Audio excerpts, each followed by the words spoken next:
지난주에 우리는 복음 때문에 일어난 소동이라는 제목으로 또 에베소의 은감실, 은장색이죠. 은장색 데메드리오를 통해 에베소 도시에 일어난 소동을 살펴보았습니다. 그 소동을 통해서 복음의 신실한 삶을 살 때 크고 작은 소동이 일어난다는 걸 살펴보았죠. 세상이 복음 때문에 변화되는 것을 싫어합니다.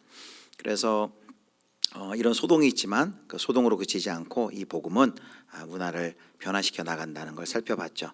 그래서 그 묵호항에서 있었던 변화들, 그리고 미랄 복지재단에서 있었던 미랄 학교를 세울 때의 일들과 그 이후의 일들을 이야기 나눴습니다.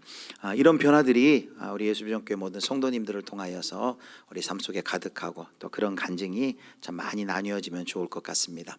이런 변화의 결과들 너무 좋지만 그 결과는 반드시 그 과정과 그 방법이 신앙적이고 복음적이어야 한다는 것을 우리가 또 살펴보았습니다.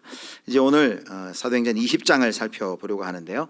20장 전체를 다 우리가 볼 수는 없고 오늘 본문은 17절부터 읽었는데 1절부터 16절은 간략하게 우리가 살펴본 후에 17절부터 마지막 절까지 우리 오늘 본문의 내용을 살펴보도록 하겠습니다. 자, 바울이 3년간의 에베소 사역을 마치고 이제 떠나서 이제 마게도냐 지역으로 올라갑니다. 지도를 보면서 하겠습니다. 자, 에베소에서 마게도냐 하면 저 위에 빌립보 지역이죠. 2차 전도여행 때 환상을 보고 가죠. 빌립보 지역을 갔다가 그리고 또 어디로 가냐면 2차 전도여행 한 것처럼 저 아래 고린도 지역까지 가게 됩니다.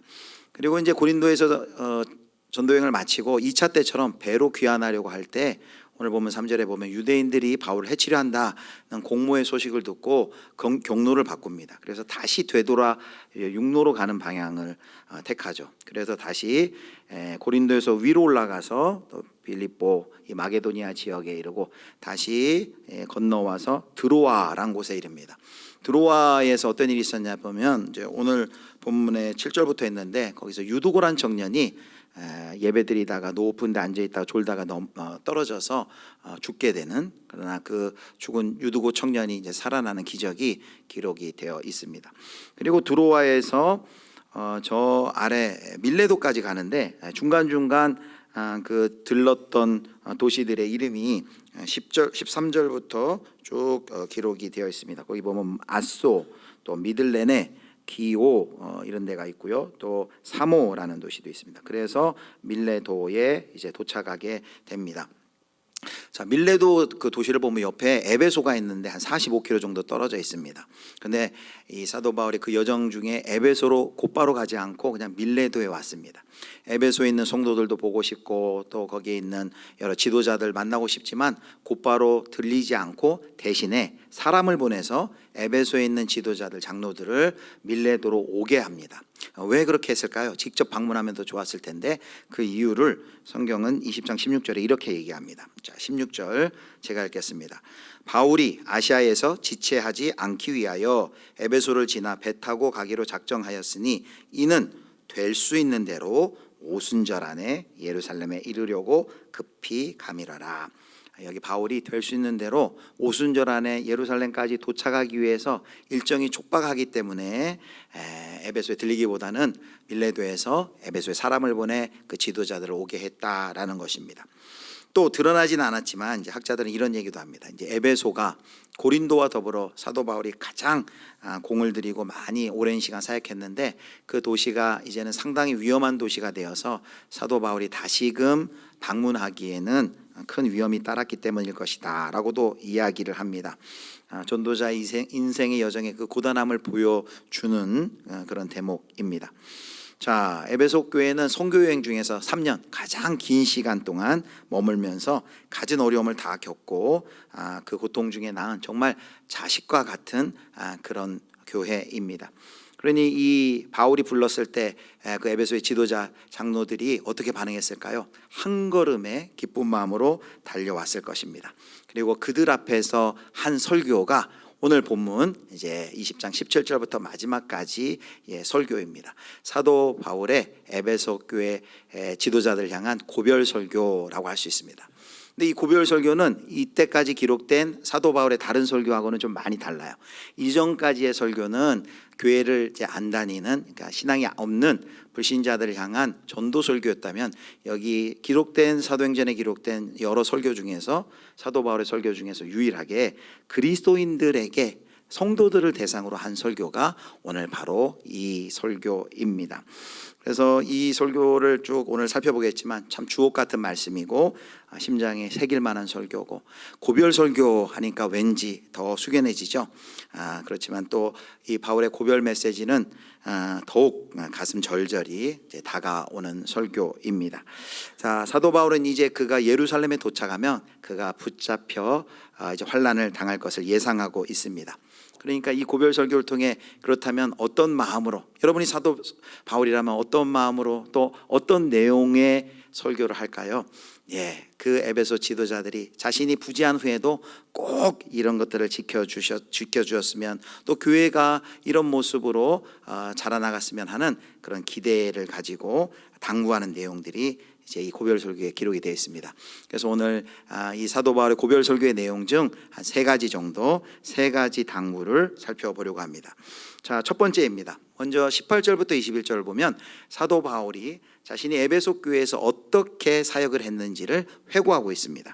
자, 어떻게 사역했는지 한번 볼까요? 18절 같이 읽겠습니다. 오매 그들에게 말하되 아시아에 들어온 첫날부터 지금까지 내가 항상 여러분 가운데서 어떻게 행하였는지를 여러분도 아는 바니. 여기 오매 하는 이게 감탄사가 아니에요. 오매가 뭐예요? 장로들이 오매 앞에 17절에 그런데 그 장로들에게 말하되 아시아에 들어온 첫날부터 지금까지 내가 항상 여러분 가운데 어떻게 행하였는지 여러분도 어떻게 한다고요? 안다라고 말합니다. 여기 아는 것은 그냥 지식적으로 아는 것이 아니라 그들의 삶으로, 경험으로 체득한 것이죠. 직접 사도 바울과 함께하면서 직접 경험한 바다라는 뜻이에요. 그렇다면 3년간 도대체 어떻게 사도 바울이 사역했길래 이렇게 얘기할까요? 자, 19절의 사도 바울의 사역의 모습. 자, 19절 같이 읽겠습니다. 곧 모든 겸손과 눈물이며 유대인의 간계로 말미암아 당한 시험을 참고 주를 섬긴 것과, 여기 이렇게 얘기합니다. 곧 모든 겸손과 눈물이며, 이 눈물이 원하는 눈물들이에요. 많이 눈물 흘렸다라는 것입니다. 여기 그래서 19절을 읽으면은 이 구절의 본동사가 뭔지 한글 성경은 잘 드러나지 않는데, 원문에 보면 여기서 제일 강조하는 본동사는 뭐냐면 주를 섬긴 것과예요. 그래서 세번역 성경에는 이렇게 번역해요. 나는 겸손과 많은 눈물로 주님을 섬겼습니다 라고 이야기합니다. 겸손과 많은 눈물로 주님을 섬겼음을 이야기하면 또 하나 뭘 얘기합니까? 여기 유대인의 관계로 말미암아 당한 시험을 참고 라고 이야기하고 있습니다. 에베소 교회에서 유대인들의 관계들로 말미암아 당한 시련들이 뭔가요? 우리가 지난주 또 지지난주 살펴봤지 않습니까? 회당에서 바울이 복음 전하다 쫓겨나기도 하고, 또 그 마술이 가득한 그 도시, 또 아데미 신전 사건에 연루되어서 유대인들이 바울을 보복하고 보복성 공격하고 핍박하는 그 사건이 에베소에서 있었죠. 그 모든 것을 다 지칭하는 것이죠. 자, 그런데 그런 어려움 속에서 바울이 바로 에베소에서 겸손과 눈물로 유대인의 관계로 인한 시험을 모두 다 참고 주를 섬겼다라고 자신의 사역을 회고하고 있는 것이죠. 그 사실을 바로 에베소 장로들이, 지도자들이 생생하게 그 사도 바울의 목양의 모습을 지켜보았다라는 것입니다. 여기 겸손과 눈물로 사역했다는 것은 어떤 뜻일까요?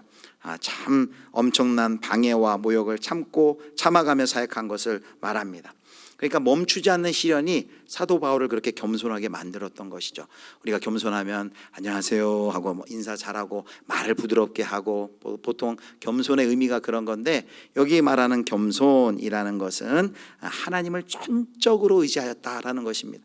그 모든 시련의 상황이 하나님을 의지하지 않고서는 도무지 전도자로서 살아갈 수 없었기 때문에 겸손하게 하나님을 전적으로 의지하며 눈물로 사역을 하였다라는 것이죠. 여기 바로 겸손과 또 많은 눈물로 주를 섬겼다 했는데, 사도 바울은 어떤 이유로 여러분 눈물을 흘렸을까요? 몇 가지 이유가 있는데 살펴보면, 첫 번째는 19절을 보면 누구를 위해 눈물을 흘렸을까요? 19절에는 여기 방해와 모욕을 참아가면서 불신자들 때문에 눈물을 흘렸다라고 말합니다. 사도 바울을 공격하는 그 불신자들의 공격, 어려움 때문에 사도 바울이 눈물을 흘렸다라고 말해요. 또 두 번째는 성도들을 위해서 분명히 사도 바울이 눈물을 흘렸을 것입니다. 자, 사도행전 20장 31절 볼까요? 자, 31절 호산나 찬양 드리겠습니다. 읽겠습니다. 그러므로 여러분이 읽게요. 내가 3년이나 밤낮 쉬지 않고 눈물로 각 사람을 훈계하던 것을 기억하라. 예, 성도들 한 사람 한 사람을 훈계하면서 눈물로 목양하였다라고 말하고 있습니다. 그런데 성도들을 위해 기도할 때 좀 내 마음에 맞는 사람, 잘 순종하는 사람, 나의 참 진짜 귀한 동역자가 되어주는 사람, 이런 성도들만 위해 눈물을 흘려 기도한 게 아니고 여기 보니까 여러 가지 문제를 일으키고 마음을 상하게 하는 성도들을 위해서도 눈물을 흘려 기도했다라고 말합니다. 고린도후서 2장 4절 보면 이렇게 나옵니다. 제가 읽겠습니다. 내가 마음에 큰 눌림과 걱정이 있어 많은 눈물로 너희에게 썼노니. 고린도 교회에 그 문제가 생겼는데 그 문제를 일으키는 성도들을 생각하며 교회를 생각하며 안타까워 그들을 위하여 눈물로 기도하였다라고 말합니다. 보통 이런 대상을 볼 때 마음이 상해서 비난할 마음이 먼저 생기는데 눈물을 흘려 기도할 마음이 생겼다는 것, 참 사도 바울의 위대한 목양의 모습입니다. 또 바울이 눈물 흘릴 대상이 있어요. 이번에는 그리스도의 원수로 행하는 사람들, 완전히 이단으로 돌아간 사람들을 위해서, 그들을 위해서도 눈물로 기도했다라고 말합니다. 자, 빌립보 3장 18절 볼까요? 자, 우리 같이 읽습니다. 내가 여러 번 너희에게 말하였거니와 이제도 눈물을 흘리며 말하노니 여러 사람들이 그리스도의 십자가의 원수로 행하느니라. 그 배교자들, 교회를 완전히 떠나 복음을 떠나버린 사람들을 생각할 때 사도 바울의 눈물이 마르지 않아요. 그들을 위하여 눈물을 흘리며 기도했다라고 이야기하고 있습니다. 쉬운 눈물이 아니죠. 정말 영혼을 사랑하는 그 마음이 사도 바울에게 있었기 때문에 이렇게 눈물로 목양할 수 있었을 것입니다. 그래서 우리가 사도 바울이 우리 위대한 선지자라고도 얘기하지만 위대한 목회자라고 얘기할 수 있는 것은 그가 행한 어떤 능력과 기적이 크기 때문이 아니라 정말로 눈물이 그의 마음 가운데 있었기 때문이다라고 말할 수 있습니다. 자, 사도 바울이 이렇게 자기 자신의 에베소에서의 3년의 사역을 회고했어요. 모든 눈물과 많은 눈물로, 모든 겸손과 많은 눈물로 내가 주를 섬겼습니다라고 말합니다. 왜 이렇게 회고했을까요? 나를 알아줘라, 내가 이렇게 훌륭한 목회자다라는 거 자랑하려고 에베소 장로들에게 그렇게 했을까요? 그것이 아니죠. 아까도 말했죠. 이제 여기를 떠나면 다시는 못 만날 것으로 예상이 됩니다. 그런데 그럼 헤어지기 전에 무슨 말 할까요? 자신이 어떻게 모범을 보였는지를 얘기한 후에 그 모범을 따라서 여러분들도 에베소 교회의 지도자로서 그렇게 교회를 섬겨주시기 바랍니다 라는 이런 마음으로 부탁을 하는 것이죠. 교회를 위해 그리스도의 은혜 안에 겸손히 자신을 낮추고, 그리고 교회를 위해 눈물로 기도하고 섬기라는 당부이죠. 그렇게 섬기는 것이 사도 바울은 주님을 섬기는 것이다 라고 말합니다. 그래서 오늘 첫 번째 사도 바울이 에베소 교회 지도자들에게 했던 그 당부가 무엇입니까? 자, 첫 번째 당부 같이 읽겠습니다. 겸손과 눈물로 주를 섬기라. 겸손과 눈물로 주를 섬기라 라고 말합니다. 우리 사랑하는 예수비전교회 모든 성도 여러분, 바울이 에베소 장로들에게 당부한 이 말씀이 오늘 저와 우리 예수비전교회 모든 성도님들, 또 우리 교회에 당부하는 말씀인 줄 여러분 믿으시길 바랍니다. 에이, 이건 목사님만 그렇게 잘하면 되지, 우리까지 자꾸 여기에 들러가나. 아니요, 목사뿐만 아니라 우리 모든 중직자들, 또 모든 목자, 교사, 그리고 더 넓게 우리 모든 성도가 이런 마음으로 교회를 섬겨야 된다는 말입니다. 여러분, 교회를 위해 이렇게 눈물을 흘리는 성도가 많을 때 그 교회의 모습이 여러분 어떻게 변화되겠습니까? 연약한 교회를 위해 눈물로 기도하는 사람이 있고, 교회 신앙을 떠나가 있는 사람을 위해 눈물로 기도하는 사람이 교회 곳곳에 있다면 그 교회 얼마나 아름답고 그리고 멋지게 자라가겠습니까? 박용호 목사님이 심호하는 포항 제일교회라고 있어요. 여기 우리 얼마 전에 작년에 포항으로 이사간 우리 교회에서 이사간 가정도 이렇게 나중에 확인해 보니까 그 교회에 등록하셔서 신앙생활 하고 계시더라고요. 올 봄에 이 박용호 목사님하고 좀 세미나를 통해서 개인적으로 교제할 기회가 있었는데요. 그 목사님이 쓰신 책을 이렇게 읽다 보니까 굉장히 감동되는 내용이 있어요. 그 교회는 모든 성도들이 기도하는 제목이 있다고 하는데 그 간구가 뭐냐면, 가장 많이 성도들이 교회를 위해서 기도할 때 하는 가장 큰 간구가 뭐냐면 바로 아무도 혼자 울지 않는 교회입니다. 아무도 혼자 울지 않는 교회가 되게 해주세요. 박용호 목사님이 설교하다가 언젠가 이제 이 말씀을 하신 거예요. 우리 교회는 아무도 혼자 울지 않는 교회가 되었으면 좋겠습니다. 그런데 그렇게 지나갔는데 성도들의 마음속에 그것이 남았죠. 그래서 성도들이, 개인들이 그렇게 기도하면서도 이 기도를 하는 거예요. 우리 교회는 아무도 혼자 울지 않는 교회가 되게 해주세요 라고 성도들이 기도하기 시작했습니다. 아무도 혼자 울지 않는 교회가 된다는 건 무엇입니까? 함께 울어주는 교회가 되는 것이죠. 함께 울어주는 교회. 우리가 어떤 능력이 있어 모든 문제가 딱 오면 그 문제를 탁탁탁 해결해 나가면 얼마나 좋습니까? 그러나 대부분 문제 앞에 설 때 우리가 참으로 힘이 없고 연약한 존재인가를 우리가 알지 않습니까? 저도 신방할 때 그래요. 하나님이 좀 저에게 치유의 은사를 주신다면, 신유의 은사를 주신다면 기도하고 딱딱 나오면 얼마나 좋을까. 그런데 기도하고 나면 그 다음날 더 아파가지고 병원에 갔다, 이런 말 들으면은 낙심이 되는 거죠. 그런데 여러분, 우리가 그렇게 어떤 능력이 있어서 문제를 해결해 주지 못하지만 같은 마음과 안타까운 마음과 긍휼의 마음, 불쌍한 마음을 가지고 그와 함께 손을 붙들고 울어줄 수만 있다면 어떤 역사가 일어나겠습니까? 하나님께서 귀하게 보시고 은혜 주실 줄 믿습니다.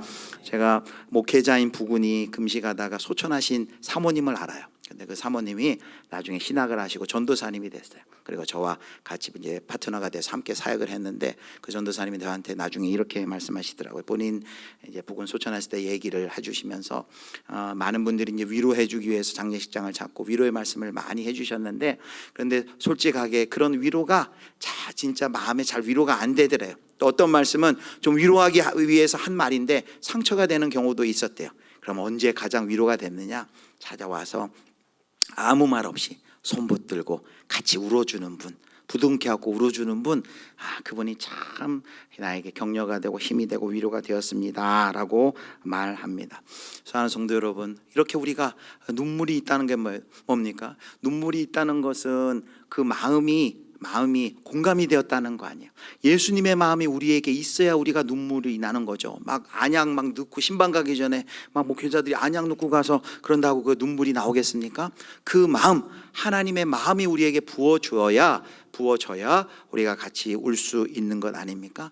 그래서 우리 모든 예수비전교회, 저를 비롯한 우리 목회자들, 우리 장로님들, 권사님들, 안수집사님들, 목자와 특별히 교사들에게 하나님 아버지의 이 긍휼의 마음, 불쌍히 여기는 이 마음을 하나님께서 우리 공동체 가운데 가득히 부어주시기를 주님의 이름으로 축원합니다. 그렇게 부어질 때, 눈물이 가득할 때 어떠한 역사가 일어나나요? 시편 126편 5절 6절입니다. 같이 읽습니다. 눈물을 흘리며 씨를 뿌리는 자는 기쁨으로 거두리로다. 울며 씨를 뿌리러 나가는 자는 반드시 기쁨으로 그 곡식단을 가지고 돌아오리로다. 아멘. 우리는 약하지만 하나님의 마음으로 함께 더불어서 함께 눈물 흘리며 교회를 섬길 때 하나님께서 일하시고 열매 맺게 해주실 것입니다. 자, 두 번째입니다. 바울의 고별 설교의 내용을 쭉 보면 바울이 하나님의 복음을 전하는 거에 힘쓰고 또 하나님의 말씀을 가르치는 데 힘썼다는 걸 계속 강조해요. 자, 20장 20절입니다. 20절 우리 같이 읽겠습니다. 유익한 것은 무엇이든지 공중 앞에서나 각 집에서나 거리낌 없이 여러분에게 전하여 가르치고, 여기 유익한 것을 거리낌 없이 가르쳤대요. 그럼 무엇을 가르쳤을까? 이 유익한 것은 뭘까요? 자, 유익한 것의 정체가 27절에 나와요. 자, 유익한 것은 뭐냐면, 이는 내가 버리지 않고 하나님의 뜻을 다 여러분에게 전하였습니다. 이 유익한 것이 뭐예요? 하나님의 뜻을 다 남김없이 전했다는 거예요. 정말 바울은 하나님의 뜻을 깨닫고 전하고 가르치는 일에 전혀 위축됨 없이 최선을 다해 뒤로 물러서지 않았습니다. 그렇기 때문에 유대인에게 미움을 받기도 하고 유대인의 공격을 받고 돌에 맞고 태장을 맞고 옥에 투옥되기까지 한 것이죠. 자, 하나님의 뜻을 남김없이 다 전했대요. 자, 계속해서 21절을 보면 이렇게 나옵니다. 제가 읽겠습니다. 유대인과 헬라인들에게 하나님께 대한 회개와 우리 주 예수 그리스도에 대한 믿음을 증언한 것이라. 이게 뭘 증언했냐면 하나님께 대한 회개, 그리고 우리 주 예수 그리스도에 대한 믿음을 증언했대요. 회개와 믿음은 떨어질 수 없어요. 회개해야 믿음이, 그리스도에 대한 믿음이 또 생기는 것이죠. 또 믿음이 생겨야 회개할 수 있는 것이에요. 불갑은 떨어질 수 없는데 이 두 가지를 한마디로 얘기하면 뭡니까? 복음의 핵심이라고 말할 수 있어요. 복음을 그들 가운데 전했다라고 말할 수 있습니다. 자, 25절입니다. 25절에도 이렇게 얘기합니다. 제가 읽겠습니다. 보라, 내가 여러분 중에 왕래하며 하나님의 나라를 전하였으나 이제는 여러분이 다 내 얼굴을 다시 보지 못할 줄 아노라. 왕래하며, 여러분 중에 왕래하며 뭘 전파했대요? 하나님의 나라를 전파했다라고 말합니다. 자, 세 군데나 하나님의 뜻을 증거했다. 그리고 하나님의 그 복음을 가르치기에 복음의 핵심을 가르쳤다. 그리고 또 하나님 나라를 전파하였다라고 말합니다. 근데 이렇게 하나님의 복음을 전파하는데 도대체 사도 바울은 어떠한 태도와 자세로 했을까요? 자, 24절 오늘 요절입니다. 같이 읽겠습니다. 내가 주 예수께 받은 사명 곧 하나님의 은혜의 복음을 증언하는 일을 마치려 하면은 나의 생명조차 조금도 귀한 것으로 여기지 아니하노라. 바울은 자신이 예수님께로 받은 사명을 뭐라고 말합니까? 하나님의 은혜와 복음을 전파하는 일이다. 그런데 그 복음을 전파하는 일을 바울이 어떠한 자세와 태도로 수행했다는 거예요? 그 일을 마치려 하면은 나의 생명조차 조금도 귀한 것으로 여기지 아니하노라. 생명 다해 생명 바쳐 하나님의 그 복음 증거하고 가르치고 전파하는데 힘썼다라고 말하고 있습니다. 자, 그렇게 이야기한 다음에 이 밀레도에 모인 그 에베소의 장로들에게 이렇게 마지막으로 이야기를 합니다. 자, 32절 말씀입니다. 자, 같이 읽겠습니다. 지금 내가 여러분을 주와 및 그 은혜의 말씀에 부탁하노니 그 말씀이 여러분을 능히 든든히 세우사 거룩하게 하심을 입은 모든 자 가운데 기업이 있게 하시리라. 아멘. 바울이 여기 에베소 교회 장로들에게 뭐라고 얘기합니까? 하나님과 그의 은혜의 말씀에 자신이 그렇게 힘써서 전했던 그 하나님의 은혜의 말씀에 여러분을 의탁합니다, 부탁합니다 라고 말해요. 바울이 행한 이적과 기적과 능력에 부탁을 하는 것이 아니라 바로 하나님의 말씀이 에베소 교회를 든든하게 세워줄 것입니다 라고 말하고 있는 거예요. 이제 장로들이 돌아가 할 일은, 바울은 떠났지만 바울이 그들 가운데 그토록 생명 바쳐 가르쳐줬던 그 복음, 하나님 나라의 복음, 바로 하나님의 뜻, 그 복음을 붙들고 말씀을 붙드는 것입니다. 바로 그렇게 말씀을 의지하고 말씀을 붙들 때 교회가 든든히 서나갈 것이다 라는 것이죠. 사도 바울이 그것을 당부하는 것입니다. 자, 두 번째, 그래서 우리는 이렇게 사도 바울의 당부의 내용을 이렇게 같이 읽겠습니다. 말씀을 가르치고 말씀 위에 든든히 교회를 세워라. 말씀을 가르치는 데 힘쓰고 또 말씀 위에 든든히 교회를 세우라는 거죠. 왜 말씀을 가르치는 데 힘써야 되고 말씀을 우리가 붙들어야 됩니까? 여기 사도행전 20장 31절을 말했지만 바로 그 말씀이 우리를 든든히 세우고, 그리고 그 뒤에 있는 것처럼 그 말씀이 거룩하게 하심을 입은 모든 자 가운데서 기업이 있게 하시리라 라고 했습니다. 말씀을 통해서만 거룩함을 입어 하나님 나라의 영광의 기업에 참여할 수 있기 때문입니다. 하나님의 말씀은 은혜의 통로예요. 말씀을 통해서만이 우리가 은혜를 받을 수 있고, 그리고 말씀을 통해서만 우리가 구원 얻는 믿음을 가질 수 있기 때문인 거죠. 그리고 그 말씀을 통해 우리가 견고하게 건강하게 자라갈 수 있기 때문입니다. 여러분, 우리가 교회가 이 세상을 이기고 또 섬길 수 있는 바로 힘의 원동력을 도대체 우리가 어디서 그것을 얻을 수 있겠습니까? 오늘 말씀은, 사도 바울은 그것을 바로 하나님의 말씀에서 찾으라 라고 말하고 있습니다. 말씀의 중심이 되라는 거예요. 교회가 말씀 중심의 교회가 되라는 거예요. 교회가 말씀 중심의 교회가 되지 않고 무슨 사업 중심, 행사 중심, 이벤트 프로그램 중심 되면 교회가 막 많이 바쁘고 하지만 밖에서 볼 때는 화려하고 활동적인 것 같지만 말씀의 중심이 되지 못하면 그것은 뿌리 없는 나무와 같아요. 금세 어려움이 생기면 흔들립니다. 그러나 투박해 보인 듯 하지만 말씀에 깊이 뿌리 내리고 말씀 안에 충만히 거하는 그 교회는 어떤 비바람이 치더라도 흔들리지 않는 것이죠. 그러므로 사랑하는 우리 예수비전교회 성도 여러분, 우리 교회가 말씀 중심으로 서는 교회가 되기를 여러분 간절히 함께 기도해 주시기를 바랍니다. 또 강단에서 말씀을 증거하는 우리 설교자들 위해서 계속해서 기도해 주시기 바랍니다. 강단에서 하나님 나라의 복음, 또 예수 그리스도의 그 십자가 복음이 온전하게 잘 증거될 수 있도록 기도해 주시기 바랍니다. 또 여기 우리 목자와 교사들이 있는데, 목자와 교사들은 섬기는 그 목장에서, 소그룹에서 그 교사들은 그 반에서 우리 말씀을 가르치고, 그리고 말씀으로 우리의 삶을 비춰서 나눠야 돼요. 우리 세상에서도 가면 좋은 동호회 같은 데 가면 거기도 사랑이 있고 교제가 있어요. 그런데 우리가 주일에 이렇게 주일에 모여서 모이는 목장은 도대체 그러한 세상에서 만나는 그런 모임과는 도대체 무엇이 차별됩니까? 한 가지를 찾으라 그러면 그 정체성은 바로 말씀 앞에 서는 공동체라는 것이죠. 그래서 우리가 주일에 모일 때마다 안부도 묻고 하지만 우리가 꼭 뭘 하자는 거예요? 오늘 우리 말씀을 통해 우리 집사님, 성도님 어떤 도전 받으셨어요? 어떤 은혜가 있으셨어요? 이 말씀 이렇게 얘기하는데 이 말씀 우리의 삶에 적용하면 어떻게 될까요? 짧지만 그 말씀 앞에 우리를 세우는 것이죠. 모르겠어요. 제가 목장을 다 들어가 보지는 못했는데 아마 잘하고 계시리라고 저는 믿고 있어요. 제가 한 달여 전에 그 고려대 기독인연합회 예배를 드렸는데 설교하고 나니까 그 사회자가 나오더니만 한 3분, 4분씩 이렇게 조를 짜라 그러더라고요. 그리고 바로 말씀 듣고 그 자리에서 자, 오늘 말씀을 나의 삶에 어떻게 적용할지 지금 잠깐 은혜를 나누도록 하겠습니다 라고 하는 거예요. 근데 저도 끝나고 같이 속해가지고 한 5명이 모였는데 한 5분 주더라고요. 근데 5분 얼마나 짧아요. 5명이 5분 동안에 다 나누더라고요. 이 말씀에 오늘 특별히 이러한 말씀이 도전이 되었고 내가 이 말씀을 이렇게 적용했으면 좋겠습니다. 시간이 없어서 못 나누는 게 아니더라고요. 우리 그 목장 보면은 로데몰에서 모이는데 막 복잡하고 사람들 왔다 갔다 하고 뭐 이렇게 진지하게 나눌 수가 없습니다. 맞아요. 진지하게 나눌 수 없어요. 그러나 그렇게 진지하게 나눌 수 없다고 안 나누면 언제까지 말씀을 한 번도 말씀 앞에 목장에 서지 못합니다. 짧더라도 오늘 집사님 오늘 말씀 통해 어떠셨어요? 오늘 어떤 말씀이 집사님에게 도전이 되셨어요?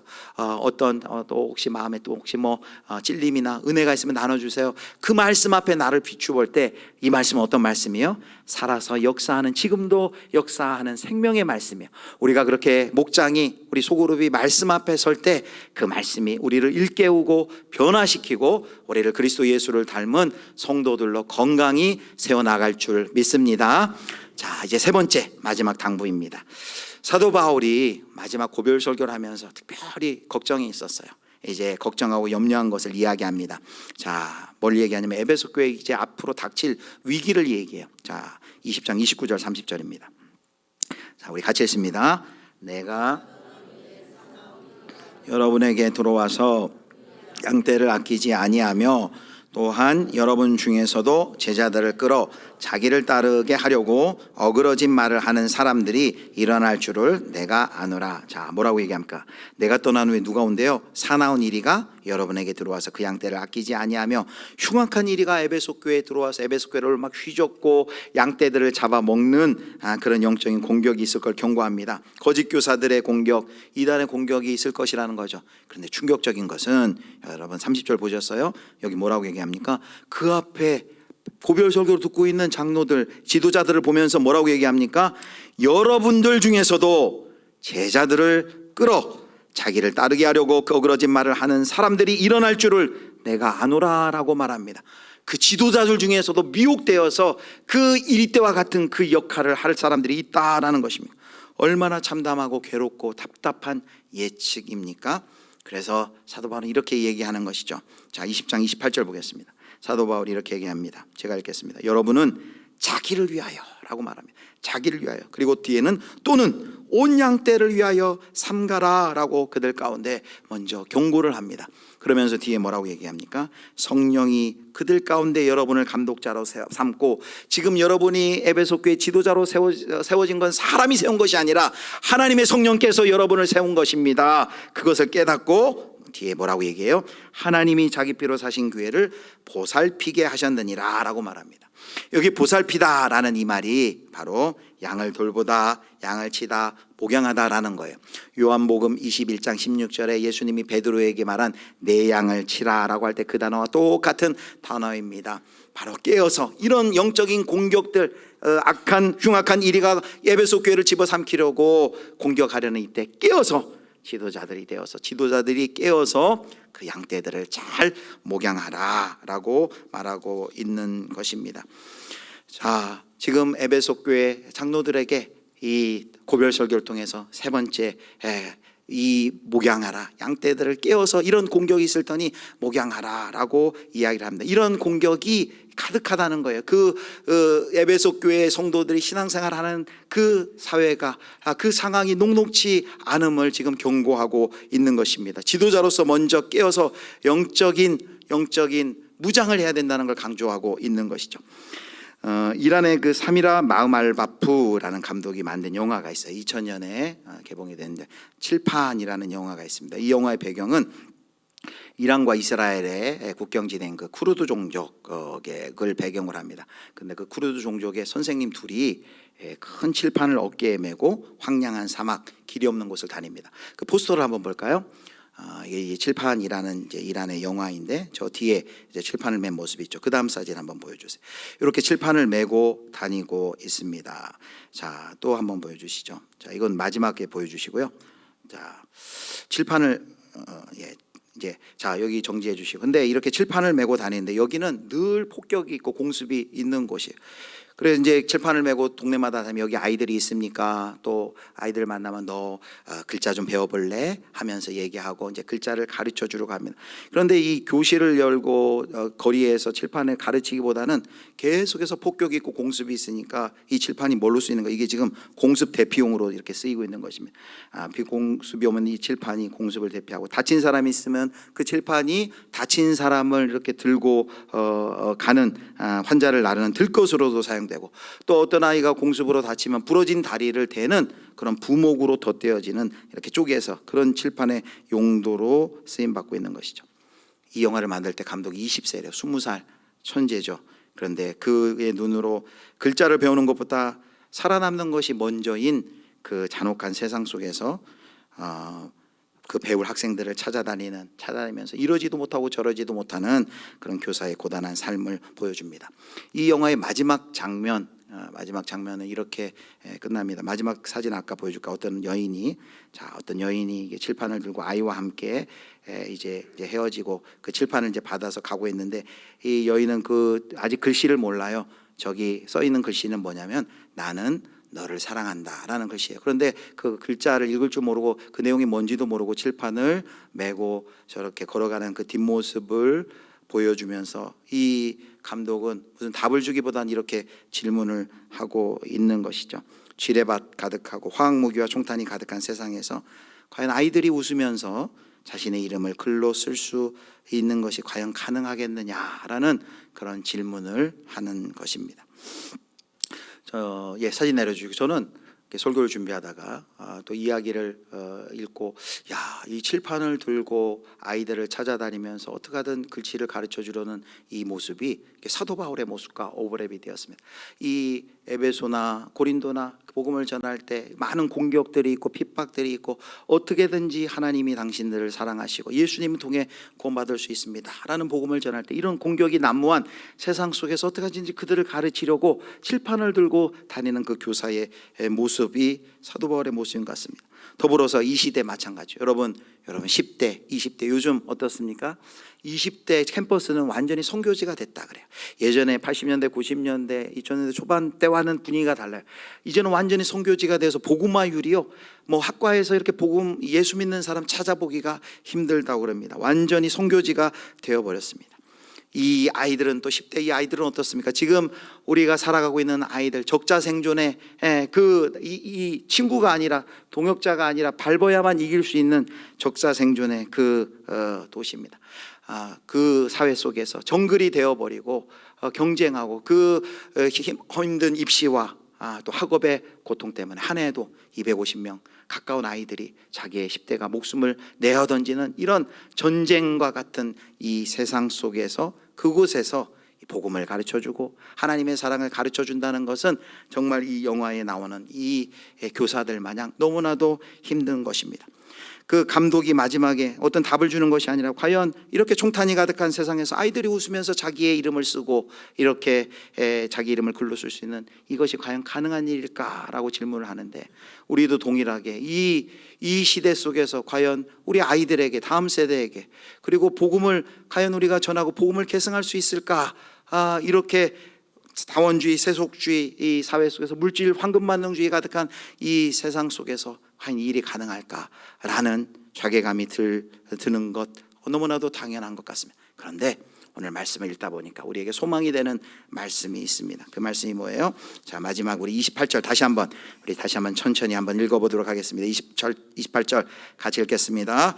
여러분은 또는 온 양떼를 위하여 삼가라. 성령이 그들 가운데 여러분을 감독자로 삼고 하나님이 자기 피로 사신 교회를 보살피게 하셨느니라. 자, 이 세상은 마치 온 이리들이 양떼를 집어삼킬 것 같은, 여전히 이 시대도 그러한 시대 속에 우리가 암울하고 참 낙심이 되는 좋지 않은 상황 속에서 살고 있어요. 그런데 뭐라고 얘기합니까? 성령이 그들 가운데 여러분을 감독자로 삼고, 성령께서 저와 여러분을 한 사람 예수 그리스도의 제자로 하나님께서 우리를 불러서 구원자로 삼으시고, 그리고 우리에게 뭘 기대하세요?